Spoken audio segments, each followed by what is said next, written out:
One of the most common things I see when I sit down and do a business plan with somebody and they want me to look through it, I'll notice, I want to become a millionaire and I want to become a millionaire by this age. I say, great.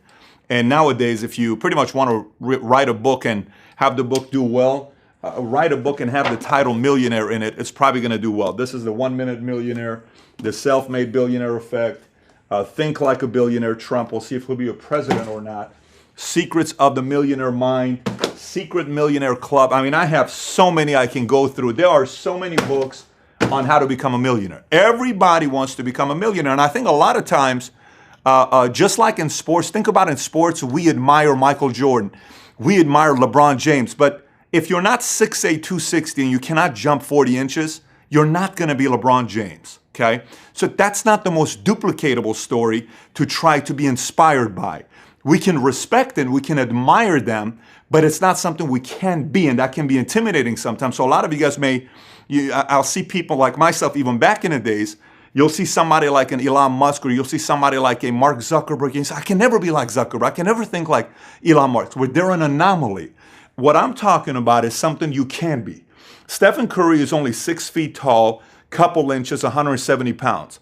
He doesn't do 360 dunks, but he practiced. The formula I'm going to cover is more a duplicatable way of becoming a Stephen Curry or a Sam Walton, CEO of Walmart, or something that's duplicatable. That's what I'm going to cover with you here today.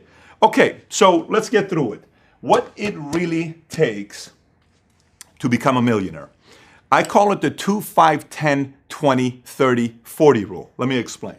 This is your timeline. You got to know your timeline. The one thing about becoming an entrepreneur, know that the first 2 years is survival mode. If anything that can go wrong, it's probably going to go wrong in the first 2 years of being a business. And you're going to experience all of it, and you need to experience all of it. That's the first 2 years in business.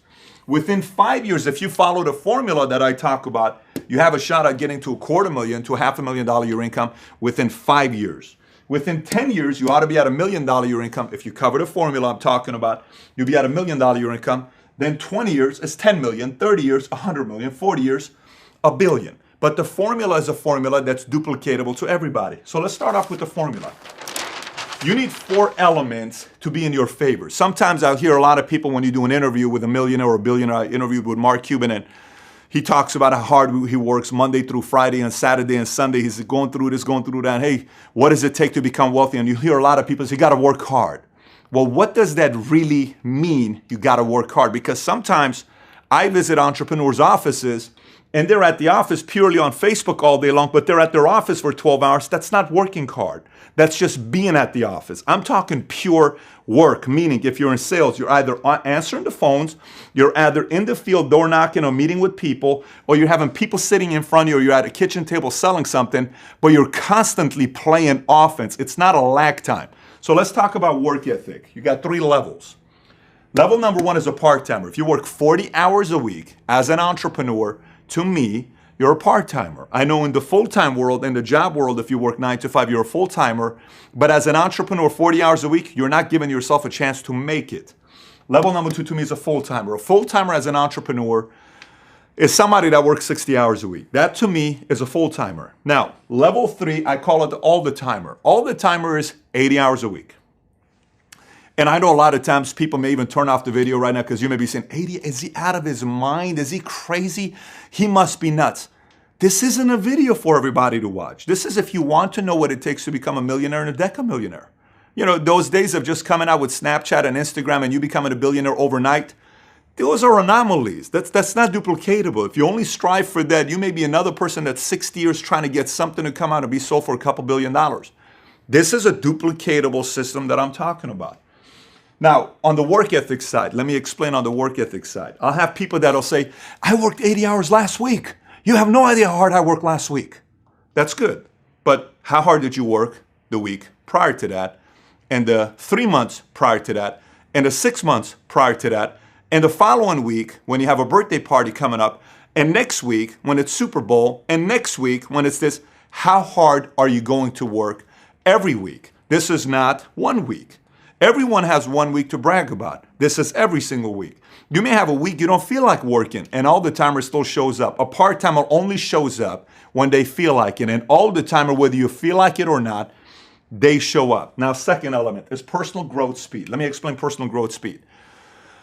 If you're only working, and you're going into like the whole rat race, if you're just working, and your identity isn't growing, nothing changes. There isn't an ability to scale your income to get to a millionaire. If you're working, figuring out, solving, learning, growing, then you're constantly going to new heights. So here's how it works. Level 1, if you average 24 books a year, 2 books a month that you're feeding your mind, that's a part-timer. If you average 4 books a month, that's a full-timer. Average CEO reads 56 books per year. If you read an all-the-timer, if you read 8 books a month, 100 a year, to me, you're an all-the-timer. You're constantly feeding your mind. I'm not talking about, the fantasy books. I'm talking real business books that's growing your mind on solving problems and issues and learning from this guy and how that person did it and how that person did this.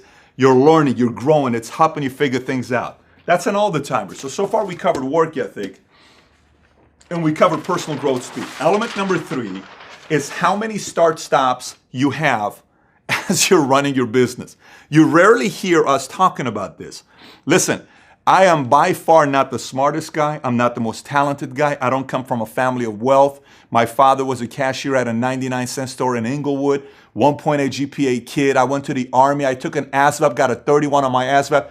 This is not a product of I'm supposed to do whatever I'm supposed to do and be running a, whatever multi-million dollar company and doing I'm not supposed to be where I'm at right now. I'm supposed to be a statistic. That's what I'm supposed to be doing. But I watch a lot of my competitors who are sharper than me, degrees, better family, better market, better upbringing. They know how to play golf very well from a young age so they could go and network with other people and their score was very good. Just pure form, great, all that stuff. But they had a challenge that no one sees. You don't see it. You don't visualize. This is something nobody ever sees. And it start-stops. Let me explain what this is. A part-timer typically has 2 to 4 distractions per year, setbacks per year. Let me explain what this means. This may sound a little cold, and some people may say, well, Pat, that's absolutely cold. Yeah, you can't think like that. A part-timer has 2 to 4 distractions per year. It could be a bankruptcy sets them back for 2 months. It could be a breakup. To recover from a breakup takes them 6 months. It could be a loss of a loved one, a relationship didn't work out, something that happens to them, they are devastated for way too long. That's a part-timer, 2 to 4 setbacks per year. A full-timer to me is 1 distraction per year. So they'll have business, everything's going right, and boom, something happens, they're gone for 6 weeks. Now they have to go and start the momentum all over again because they don't know how to handle distractions. They're not good at managing distractions very well. They give too much attention to distractions and they have way too many setbacks. They're not able to experience the whole thing. Number 3 is an all-the-timer. All-the-timer to me is somebody that experiences 1 major setback every 5 to 10 years. No one is perfect. Everyone's going to experience some setbacks. Divorce, health, family, things are going to happen. For some, it may be a divorce. For some, it may be something else. For some, it may be a financial thing. For some, it may be a family thing. Everyone's going to have it. How you react to it will dictate your odds of being able to become a millionaire, decamillionaire, whatever that goal is for you to become, right? So that's how many start-stops you have. Now, number 4 to me is number of industries.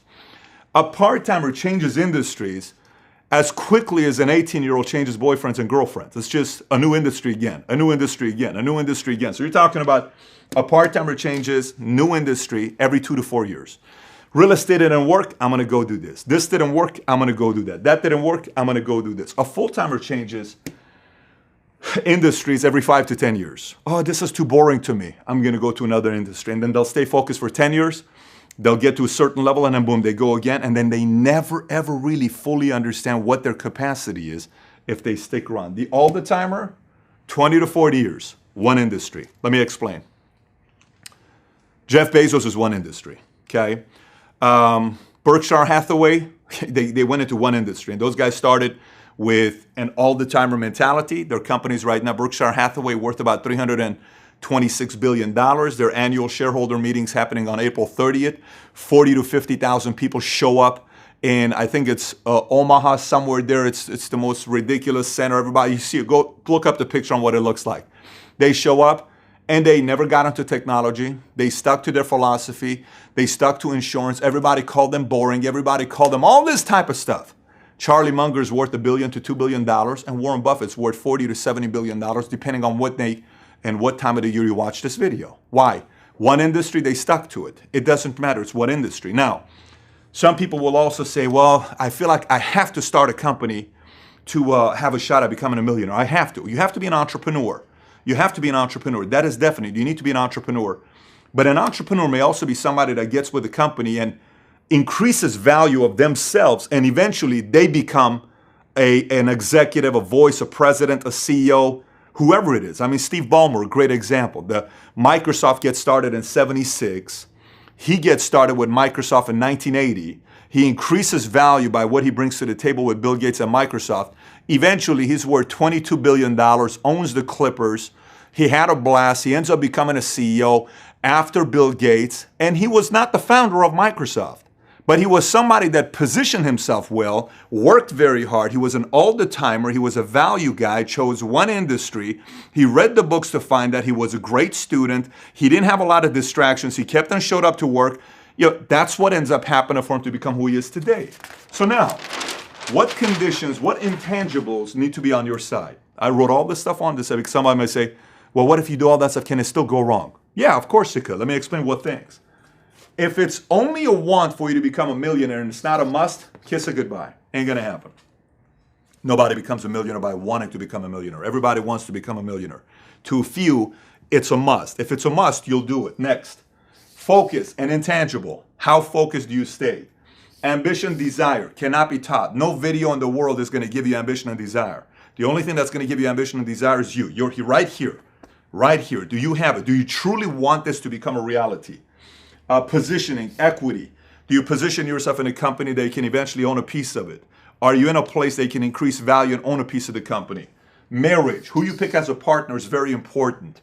How you pick that. It may not work out the first time, second time, but you got to be good on how you pick them. It's got to be clear on how you do that. This is going to play a very big role. Do you have a chip on your shoulder? You know, if you grew up in a perfect family, everything was good, and you don't have to pursue, prove anybody else. You're just okay. You had a great life. I didn't have any problems growing up. There's no chip. I don't have a chip. So what's the purpose of doing this? You may not have a chip to want to do it. It may not be that important to you. Jordan had a chip. Bezos had a chip. Steve Jobs had a chip. These guys have a chip. Is there a chip on your shoulder? Enemy. Who is your enemy? Who are you trying to compete against? Is it somebody you want to prove right or prove wrong? Maybe your mom or dad sacrificed so much you want to prove right that the decision they made was right. Maybe mom and dad don't believe in you. Maybe a relative doesn't believe in you. Maybe an ex-wife, ex-husband, ex-boyfriend, ex-girlfriend doesn't believe in you. Do you have to prove to somebody? Maybe you yourself, the man in the mirror, the woman in the mirror, you got to prove that person right or wrong. Are you going to do that? Is that important? Risk is a big part of it. Value. Do you increase your value wherever you're working at? Your decision-making process. This has got to be one of the best. Friends, association. Do you constantly revert back to friends and associations that teach you the bad habits, that gets you to work backwards? Are you pretty focused? Do you constantly revert back to bad habits? Do you do that? Luck and timing, that's also part of it. Positioning, timing is a part of it. But look, in reality of it, everything I covered with you, somebody may watch this and say, 80 hours a week? I'm already tired watching this video. This video may not have a lot of views because somebody may watch this video and say, 80 hours? I don't want to watch any more of it. That's totally fine. But if you're still watching it and you're saying, man, I want to be an all-the-timer, you got to be a little bit crazy. You got to be a little bit of a maniac. Some people are going to call you a lot of different things, and you got to be okay with it.